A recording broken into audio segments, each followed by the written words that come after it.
Alrighty, so welcome to Soul House Yoga Retreat again.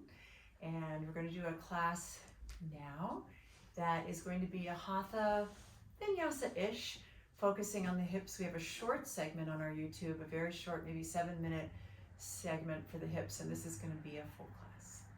So welcome. All right, let's bring our palms together and our thumbs to the center of our chest, closing the eyes down, lifting the spine up. Take a few breaths in and out through your nostrils, and we're in a nice cool morning this morning.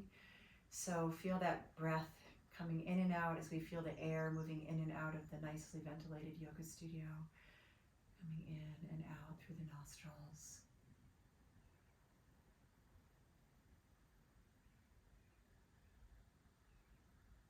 And like the breath, feel your thoughts, feel your emotions, any sensations, any feelings. They too can come in and go out.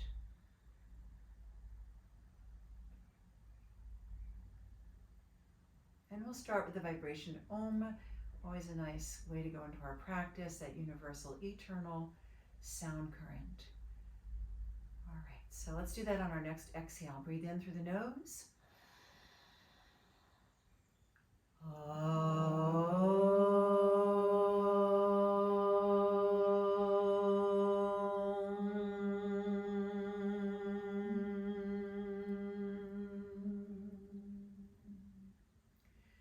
Beautiful. Take another nice inhale through your nose.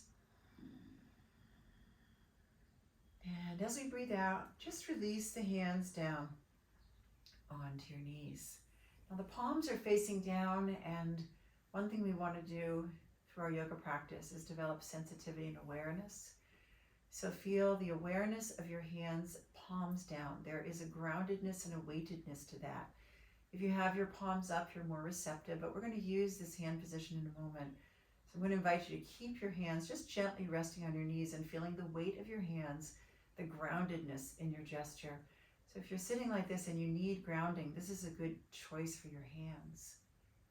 I think we live in a time where being grounded is something that does take an effort for many of us, myself included.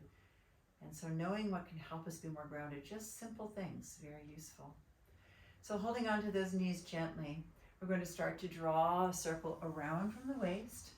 One of my favorite spinal warm-ups from Kundalini Yoga. We call it the stomach or Sufi grind. And you're going to breathe through your nose and imagine the energy of the breath traveling along the central channel of your spine, which we call the Shushmana or Shushumana, like a river, the breath flowing like a river along the central channel of your spine.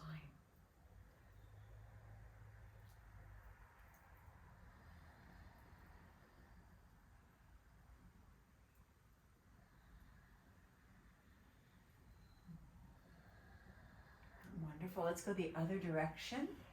Breathe through your nose, yogi breath. You can make that breath audible if you like, or it can be inaudible.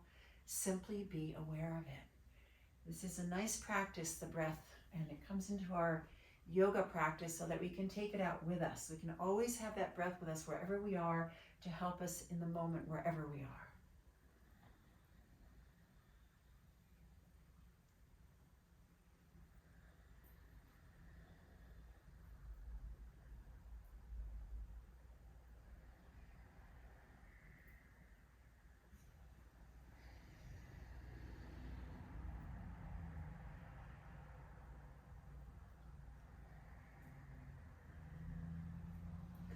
And let's bring this back to center with an inhale. And now this is a general warm-up you see in various forms of yoga. As you exhale, gently drop your chin. I'm inviting you to keep your eyes closed if you want, but if you're more comfortable with your eyes open, that's okay too. And then start to bring your head towards one shoulder, gently dropping it back only as far as is comfortable. That's the same direction for any stretch. Listen to your body.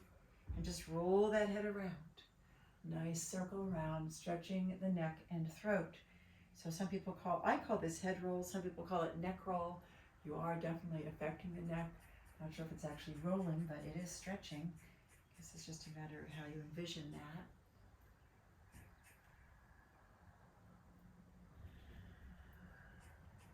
And then we'll go the other way.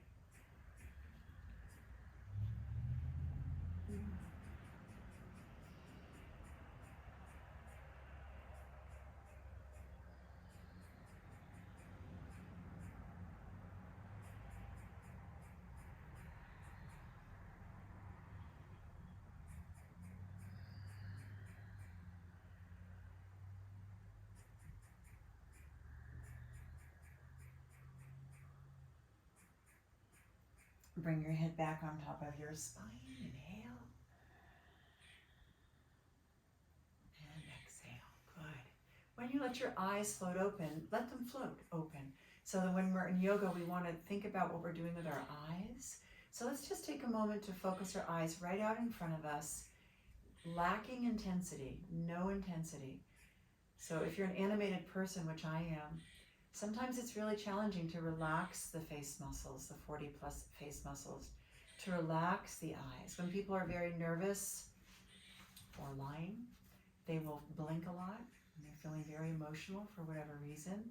So can you have a soft gaze and minimally blink?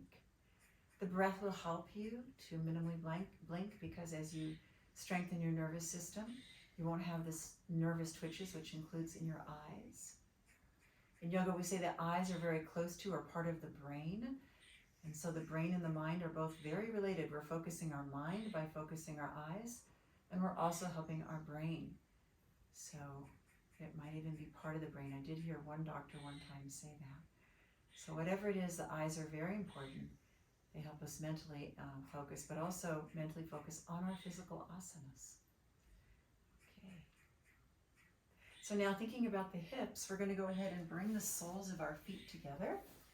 And so when you bring the soles of your feet together, it doesn't matter if you have your feet in really far or if you have them out in front a little bit. Just feel your own body this morning, or whatever time you're doing this, whenever I say we're recording it. If you can press your elbows a little bit onto the inner thigh. Now, if you don't have long arms, that may not work so well, but it works like a little lever. And what you want to work on is not getting the knees down, but just feeling the hips. And I'm moving a little bit. You don't have to. Just moving my knees up and down a little bit, becoming aware of that part of the body, where the legs meet the body. So you have the inner hip and you have the outer hip, and it is a socket that thankfully is very tight, because if it weren't, we would not be able to walk around. We'd flop around. We need that to be tight. However, you can loosen your hips to the point where you get into legs behind your head and split and things like that. Okay, so let's go ahead then and take those legs out to the side. Now, when people's hips are tight, and when these muscles in here, the adductors are tight, a lot of times there's not much movement forward.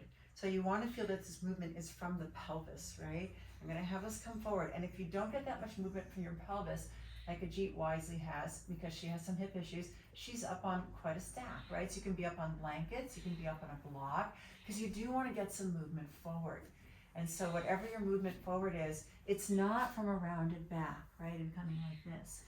It's from lifting your heart, keeping your back straight, and then you will actually feel the stretch more, even if you don't go as far. And then one of the frontiers for me is getting my knees straight. So get your toes facing up towards the ceiling and try to make your legs ground you a little more into this, right? I've heard people say, can you get your hands behind your knees here? The idea is not to get your hands off.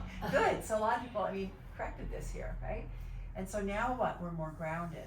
All right, and then you're just gonna breathe here a little bit, become aware of your hips. Since we're holding this for a little bit, if you feel the inclination to close your eyes, you can. Good. So the hips are also very connected to the low back. Hips and lower back really connected. A lot of people do have issues with their lower back, and as they work into their hips, sometimes it helps their lower back. The lower backs, like shoulders, are sort of complicated, so it can be a multitude of variety of things. There's not one formula for both of those parts of our body, but today we're going to focus on those hips. And inhale, come up. Exhale, bring your legs together. Okay, we're going to cradle the baby next. Okay, so I'm going to mirror you. Take your right foot onto the floor, your left leg on the floor, and right now you are stretching your right hip. You're stretching right where the leg meets the body. So with that awareness, you're going to take the right foot off the floor, flex it, and then you're going to take that right knee out to the side as much as is comfortable for your body. There's two ways to hold the foot. One is to wrap your left elbow around your left foot, take your right arm below the knee, and go like that. The other way is to hold on underneath, and either one works, whatever works for your body. And then you want to lift your spine up, which everybody's doing really nice. If you slouch, you won't get as much stretch in the hip, and then you're just going to breathe into that hip, right? That right outer hip, hamstring, and buttock. And again, I'm on my left side because I'm mirroring you. So whatever side you happen to be on is good.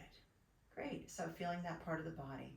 And then take that right foot down and out and switch to the left side. So taking the left foot in, flexing it, taking it up, and whatever way you want to hold it, holding it, and then bringing it in, keeping your back straight, your shoulders down. That looks good. If you want to move it a little bit, which I didn't say on the first side, it's kind of an organic movement. Some people want to just keep it static, right? And just breathe and feel that. So the hips are the seat of our creativity. This is our passions, our feelings, and it's a really important area. Energetically, it's about when we start to have relationship in our life. And so the first chakra is about somebody else taking care of us, and the second chakra, we start to relate to others. And then you go ahead and you come on down. Okay, let's come on to all fours. And the first thing we're going to do here is stretch the right foot a little bit. So, right leg, I should say. Take the right foot on the floor, press the right heel back, and first we're going to stretch that right leg. Now I think mostly we're going to feel that in our right calf. And I'm going to get some music on in a moment. Silence is nice too, but we're going to get some Krishna Das. Always nice to hear Krishna Das. So lift your right leg up. Now when you lift your right leg up, you're extending back from your hip socket. So the foot is either flexed or pointed, and you're aware of that extension from the hip socket. You're going to bring the left arm out. I've heard this called starburst, and there's another name for it too. But anyway, whatever it is, you're going to hold your belly strong for balance. Good. And then you're going to inhale, and you're going to bring it in with an exhale. Contract it in, thinking the movement of the hip socket.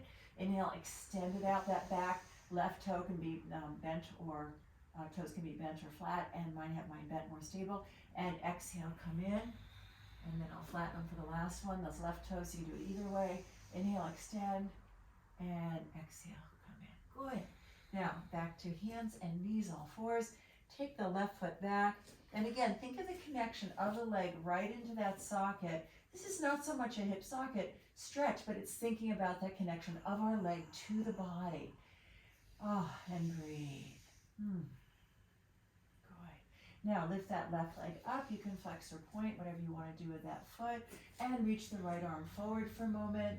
And as you breathe, think of extending the energy on the inhale to your fingertips, to your toes, and then take an inhale. And as you exhale, bring it in. And as you inhale, extend it out. And as you exhale, bring it in. And then one more time, as you inhale, extend it out. And as you exhale, bring it in. Good, and then back to all fours. Okay, so here's a little stretch for the hip. If you are not so open in your hips, you're going to keep your knees right under your hips. If you're more open in your hips, you're going to take your knees to the outer edge of your mat. You're going to inhale, and as you gently sit back and exhale, you're going to make sure that you don't feel your knees, you feel your hips, right? I mean, you're going to stretch your knees, but you don't want to hurt your knees because the knees are connected to the hips. So sometimes when we work the hips, people try to go too far, and when they do, the knees are what compensate and get hurt. So that's a good lesson with hips, is to pay attention to how your knees feel. And so here we are in perhaps a wide-legged child's pose, and I am feeling my adductors, those inner thigh muscles that lead into the hip, inner hip, and I'm just breathing all the way down there into my feelings, into my passions, into my creativity, into that water, the flow of life. All right. And then we're going to come up, and we're going to bring our knees back underneath. And you can't simply just work the hips, so now we're going to work the shoulders and heart a little bit, and we're going to do Anahatasana, which is a wonderful heart opening, upper body stretch. So my fingers are spread wide. You keep your buttocks up in the air. Very flexible people up here, which I am not, will get their chest onto the floor. Now, if I took my buttocks back further, I probably would get my chest onto the floor. So you can always adjust, but for me, this is a really deep stretch. I'm going to stay right here, not worry about the end point. I'm just going to stretch my shoulders, stretch my upper back. I have a little what's called kyphosis there, which means the upper back kind of is slouchy. You know, it's not as open here as we'd like it to be in a stretch like this, and that's okay. You work with your patterns in yoga. And breathe. And then you're going to come back up. Good. And then we're going to curl our toes under, and we're just going to fold over. Come on up, wherever you are on your mat, and just fold over for a moment and let go into ragdoll. We're going to do a little stretch here in our ragdoll this morning. You're going to take your right foot and take it outside your left foot. The left leg will get a very nice stretch. So fold over and get that really nice stretch on the back of your left leg. And again, think of how the legs connect all the way up into the hip socket as you breathe here. So where do our forward bends happen? They happen in the hip socket. So when you fold forward, if you have pretty open hips, then you will get a pretty good stretch. I used to think for years it was only about the back, and it's very much about the hips. So go ahead and let's switch that. Take the right foot back and take the left foot outside the right. And the same thing, stretch over, and yes, we stretch the back, and yes, we stretch the back of that right leg, but the forward bend is hinging from the hip.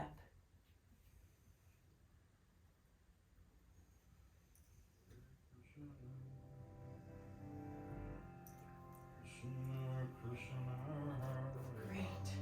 And then go ahead and take that foot back, and we're going to be right in line like we normally are. Alrighty, bend your knees a little. Inhale, come up. Exhale, shoulders come down and back a little bit. Eyes can be open or closed. Take a few breaths in our mountain posture this morning.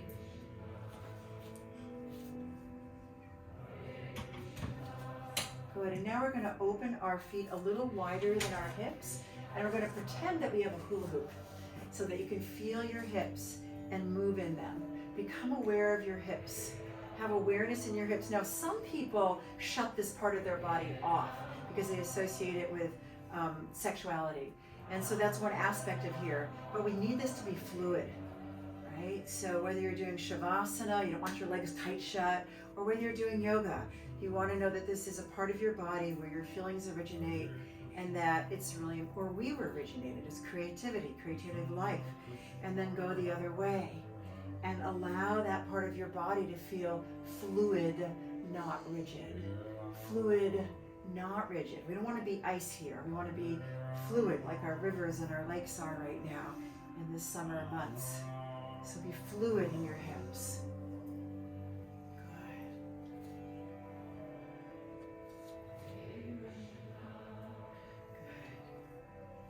Good. Krishna. Come back to center. Feel those hips. Have a moment of gratitude for how they carry our torso on them. Right?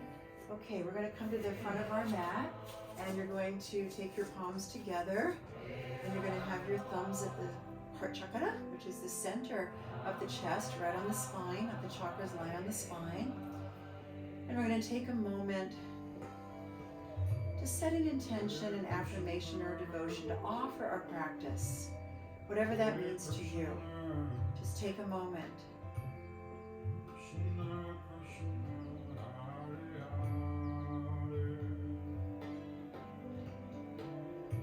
Alrighty, and here we go. Let's reach our arms up into the air with an inhale. As we exhale, hinging from the hips, fold over. And what we're going to do here is we're going to step the right foot back into a low lunge. And for a moment, we're going to drop the back knee. Everybody's going to drop the back knee just to press the hips a little bit closer to the floor, to the earth, so we can feel how we're stretching the hips here.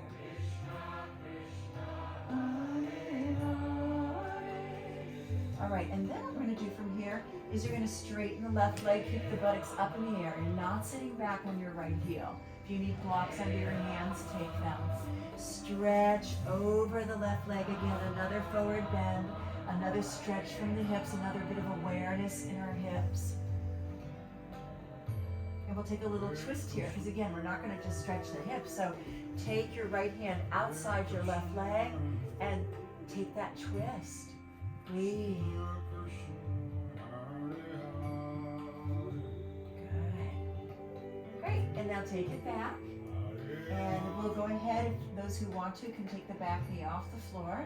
And when you take the back knee off the floor, if I press my right heel to the maximum, I'm going to feel more of a stretch where my legs meet the body in the front of my hip, in the front of my groin.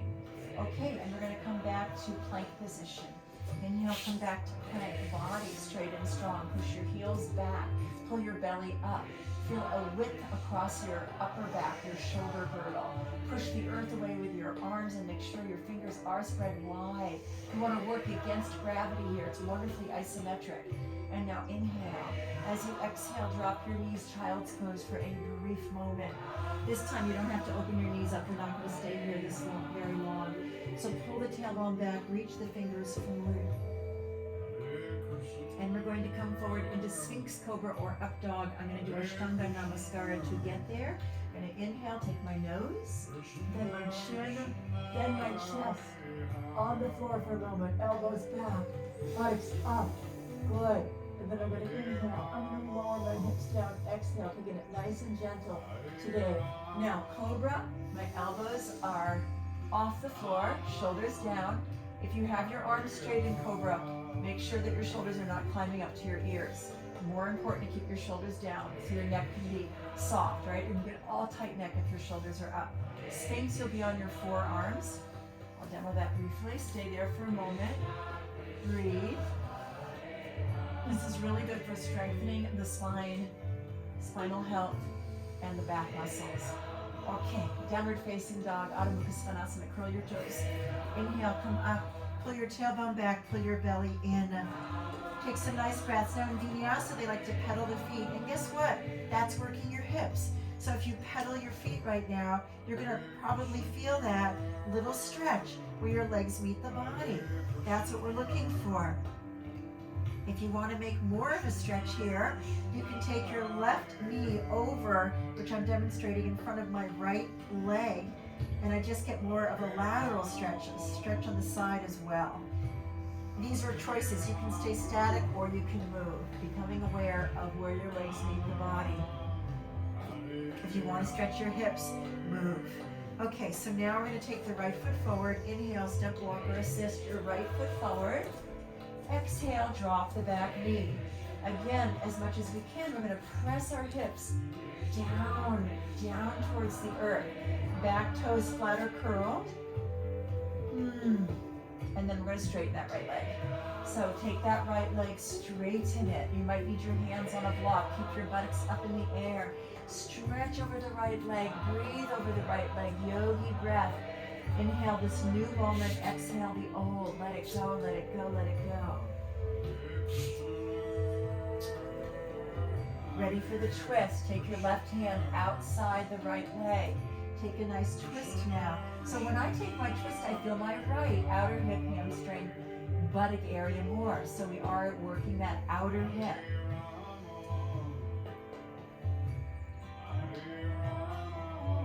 Good. So let's come back now and take that left knee off the floor. If you so choose, you don't have to. If you so choose, press the left heel back. Good. Beautiful.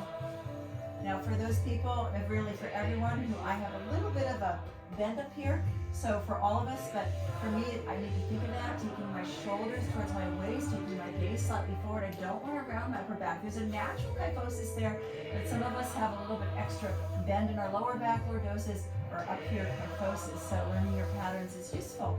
And then inhale, take your left foot forward, and exhale, hinge from the hips, fold over, ground into your feet. Inhale, rise up. Exhale, take a prayer to the heart. We're going to add another element on this round. So inhale, stretch up and back. Press those hips forward if you like. Don't pinch the low back. Exhale, come forward. Left foot back. Inhale, left foot back. Drop the left knee. Now we're going to add crescent moon, Anjaneyasana. So hips and heart. You're going to press down. You can put your hand here if you like, first on your forward thigh to help ground you down like we did with the hands in the beginning. Grounds you down. And then inhale, bring the arms up. Now you can have your palms together, which is a little more work. You could have your holding onto elbows. You could reach back with one or both hands for the heel of the foot. Very bendy people could take both hands. Oh, you take your hands to your lower back. Deal is you're trying to get some kind of a back bend here, like your body looks like a little crescent moon. Good, good, good. Everybody's making their own choices. Beautiful. And then inhale, and as you exhale, take it forward. Come back to child's pose for a moment, and then we're going to go right to down dog. So let's go right to downward facing dog now. And pull the tailbone back, the belly. And so our back bend there was Anjaneyasana, so we didn't go into like Sphinx, Cobra, Arc Dog. And now we're counterbalancing it with this nice forward bend. Okay, so now we'll have the left foot come forward. Inhale, the right knee goes down. Exhale, crescent moon on the second side. Back toes flat or curled. Again, you can use your hand to ground you down. Breathe. Feel that connection to the earth in your left foot and your right knee. Oh, good.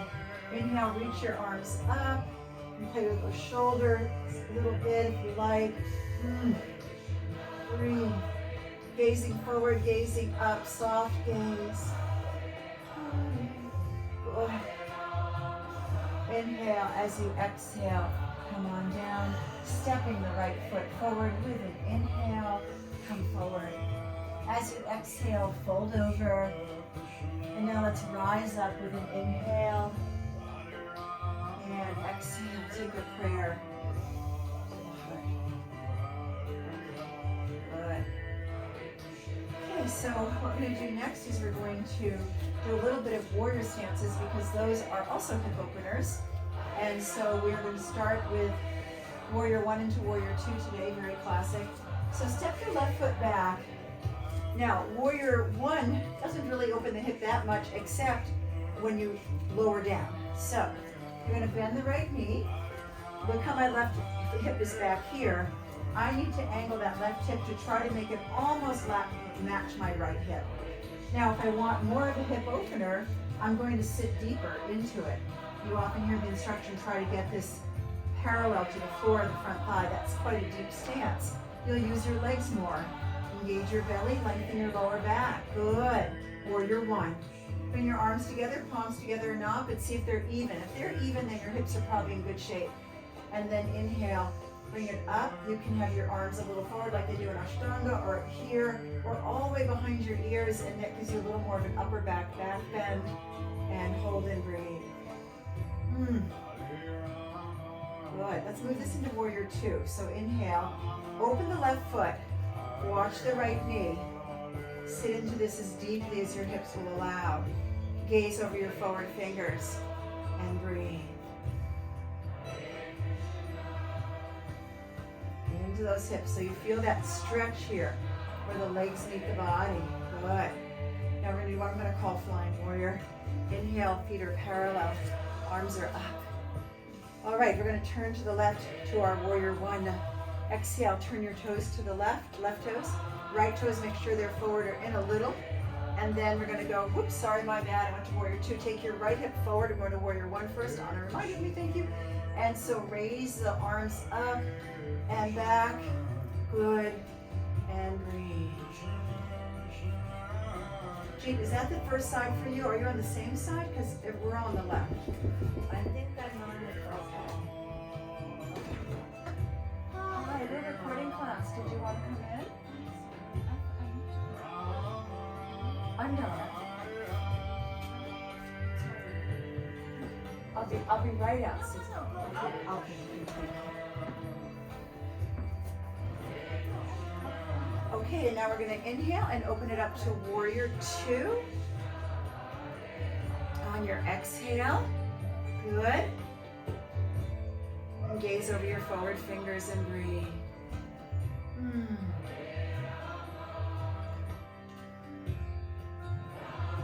Good. Let's go back to that flying warrior. Inhale. Now, goddess is a great pose for the hips. So have your feet at a 45-degree angle. Sit into your hips and take your arms out like a cactus. If you want to make it stronger in your legs, you can take your heels off the floor. You can move a little bit left to right with the heels up or down. if that feels okay in your knees.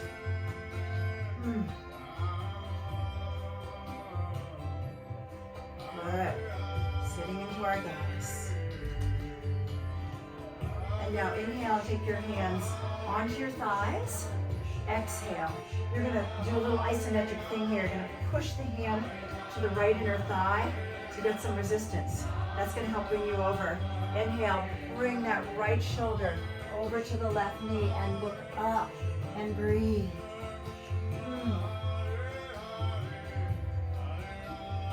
And then inhale, come back to center and push into the left inner thigh. There's some nice resistance there. We're helping you over and you're stretching that inner thigh, right? And that goes to that inner hip. Breathe. Nice twist. Inhale, come up. Good. Exhale. Now we are going to sit a little deeper. So come down very carefully. Some people have to sit on a block here. So see what works for you as we go into the crow squat. Again, a reminder that we're really working into the hips today. Oh. So this is a great hip opener. Some people's heels come off the floor. If that's the case, you're okay. You can put a rolled up towel or yoga blanket or a rolled up yoga mat under the heels if you like. And let's just sit here for a moment and feel our hips. Feel so we can heal here. Because feelings are one of the things that challenges us. We like good feelings, but we have not so good feelings, either physically, mentally, emotionally, or otherwise. How do we deal with them? Feel them and heal them. Okay, so this is going to be Skandasana, which is a deep hip stretch, so be careful on this one. You're going to come over to the right like so. I'm mirroring you, I'm going to the left. You're going to take your left leg out and flex the foot. Now some people are going to keep that right heel up. I'm going to take mine down and just feel that stretch. Yeah. Breathe.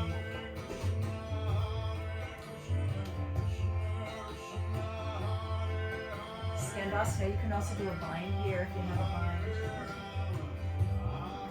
Good. And then you're going to come back and you're going to go to the other side.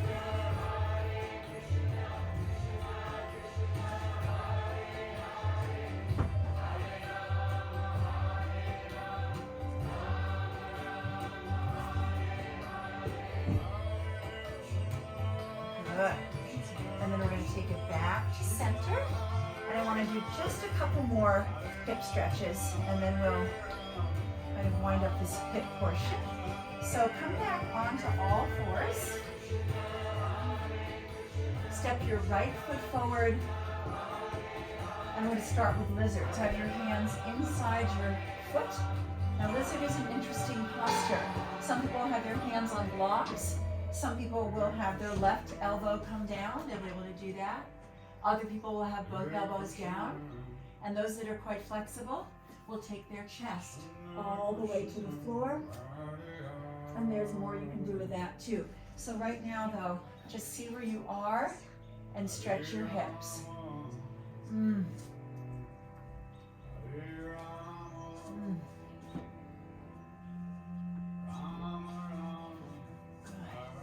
then you're going to inhale, come up, and you're going to gently walk your right foot over for preparation for pigeon. If this hurts your knee, take the foot back towards that crease of the opposite hip. Come down. You might need a block or a bolster under your right buttock. Sit up nice and tall, inhale, and walk it forward as you exhale.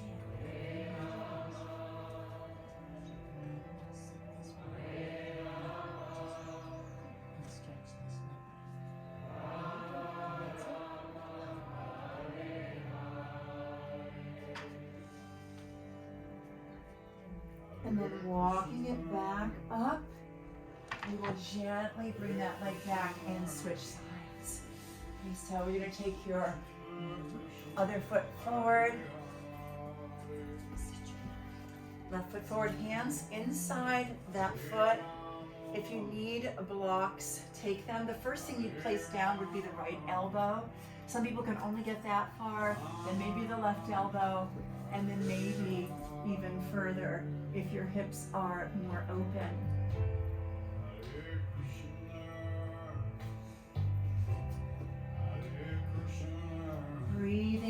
into it. Very good. Yes. Yes, that's a good question. Some teachers want you to keep the knee over the ankle. So remember, in the beginning of class, we had our knee open. If it doesn't hurt your knee, I think you're okay. Just be mindful. If the knee hurts, then no. But, say, that doesn't hurt my knee. I'm going right into my hip. It doesn't hurt my knee. You're going to hear different things from different people, so that was a very good question.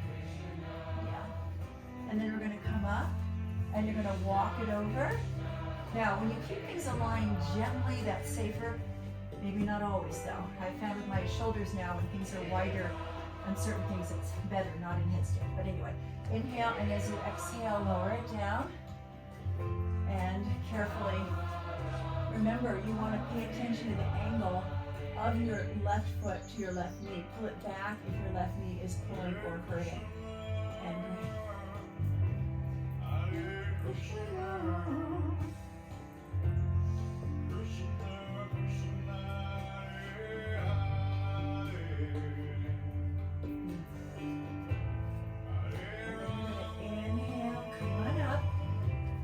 exhale, swing the right foot around and have the feet out in front. Remember we did this one in the beginning? We're going to do what's called star pose now. You're going to inhale, we've been working the hips. You're going to come forward and exhale and just let your head drop to or towards your feet. The feet are definitely not in, they're out now. Shut the door here. And just relax. You should be feeling our inner hips, our outer hips, our lower back.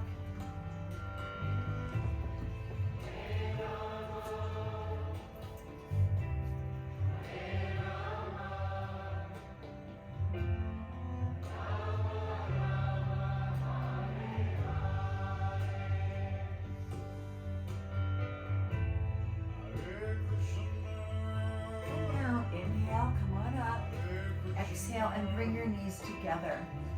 We're going to do one standing balance today that we've opened our hips. We're going to do tree pose, which is what a lot of people start with for balance, right? Some people balance really well, but they can't get their foot very high up the leg. Why? It's the hip. So let's come standing. And let me explain this for everyone here, because there was someone here who's very new to yoga that just joined us a little bit older. So you can have your foot on the floor, and it's like a little kickstand. And you choose a gaze, and your hands are at your heart because that's closer to your center of gravity. And then you can take the foot and see where you can balance. I need to hold on to it with my hand to get it that high. And then if your hips are even more open, you can go here. That's like for the Ashtanga people, right? Good. Now when you get that foot to the inner thigh, you really push it in there, and it will give you some stability. Notice I'm looking at the floor because I need the grounding of the floor. You can look forward, you can look up.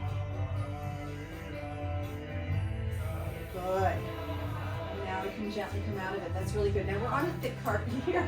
It's harder to balance. It's more challenging to balance. All right, so now you're going to go ahead. You're going to take a neutral point. For me, the wall often helps me. Again, you can use your bottom foot like a kickstand. And you can see, oh, can I balance? Oh yeah, I can. So maybe I can get my foot to my inner thigh. And then if I push my inner thigh, that flesh there, what happens? My quadricep, this big muscle, engages. And then the biggest muscle in our body can help us here too, our buttock, our glutes. So there you go. You have your palms together, lifting up from your hips a little bit. Remember your hips, don't sink in your hips. Take a nice focus with those eyes and a soft breath.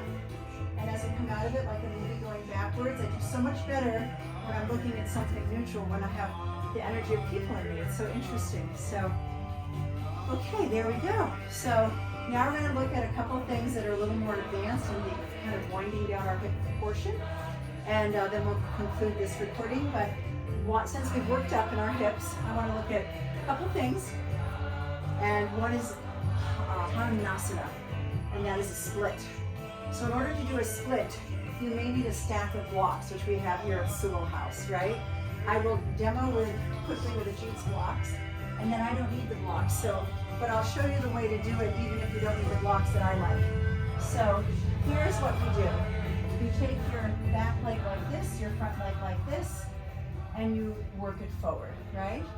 There's a split, right? So, I don't know how, it seems like it's louder than it was when I turned it on. But of course, maybe that's Krishna Das, he got excited. So here's the other way, is you put, he excited, I love him. Well, I probably have it too loud because I love him. And very healing vibration, Krishna Das. But anyway, so now my hips are getting, I've loosened them. Instead of just popping into my Hanumanasana, I kind of took some time to get there. And now I'm in my Hanumanasana. Now this is not something everyone can do, but we're working the hips today. So I thought I would show it. There are variations on this, but today we'll just look at this. Bring the arms up, you can fold forward, you can take your back leg in, like the mermaid and things like that. So wherever you are, just think about our hips. Once we get into this, the goal is, like a warrior one, to have your hips as square as possible. Breathe.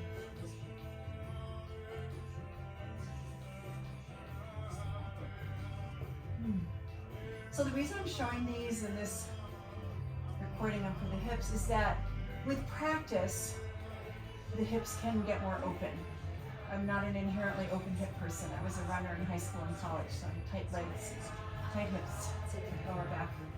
And then you can go ahead and gently release them. Of course, that was like 50 years ago. So now you're going to step the other foot forward. And again, you can play with the hips a little before you slide into it.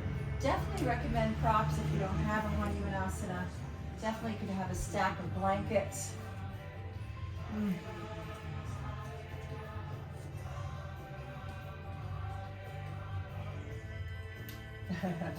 Take your time. You need another block, Anna?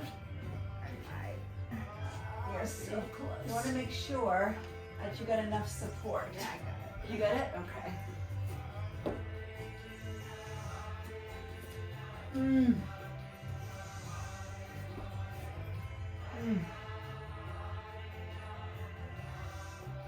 Take a few more moments here.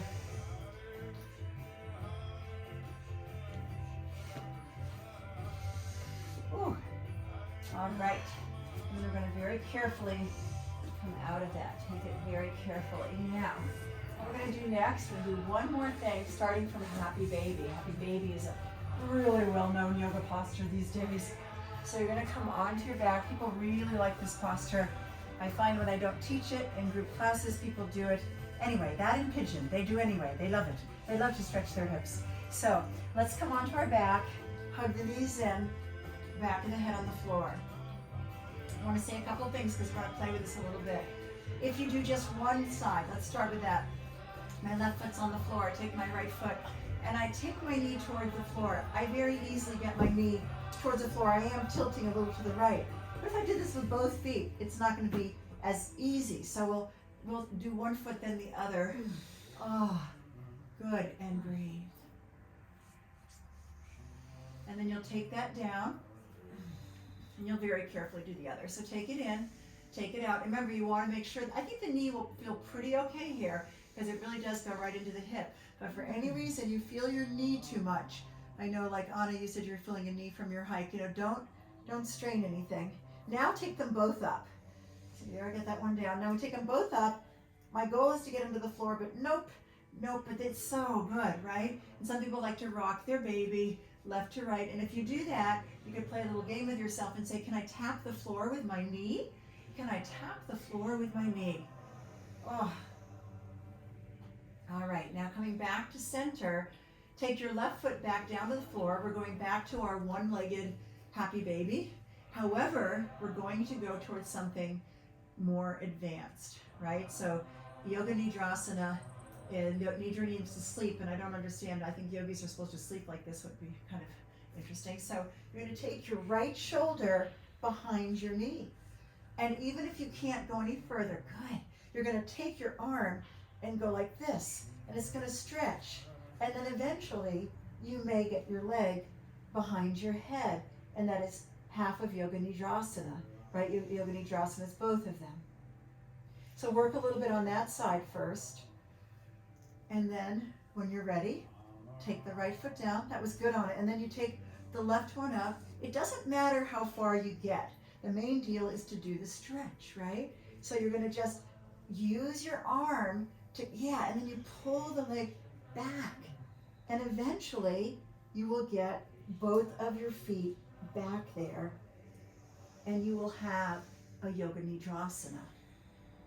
And again, it's interesting because I've worked my hips and I've worked my shoulders for many years, but at this stage of my life, my shoulders are not obliging anymore, and all that work on my hips is still obliging. So just keep doing your yoga. Ah, nice, everybody. So we're going to go ahead and start to get ready to conclude the hip part of this. So this class today. So bring your knees together, bring your feet to the floor, a little wider than your hips, and every time you exhale, please drop your knees over to one side. Inhale, bring them up. Exhale to the other side. Shoki, you're in my way, darling. It's okay. And then inhale up and exhale over. This you will feel, I always feel it, right in those muscles that are in that hip bone area. They're called the psoas and the iliacus. So that's going to be our final stretch, and then we'll get that camera off as we're hugging our knees and say namaste. And when we say namaste, I have to show you that I have on my namaste pants here this morning. So that's going to be it. So we're going to go ahead and bring our knees into the chest. Good. And then I'm going to see if I can turn this off. Thank you.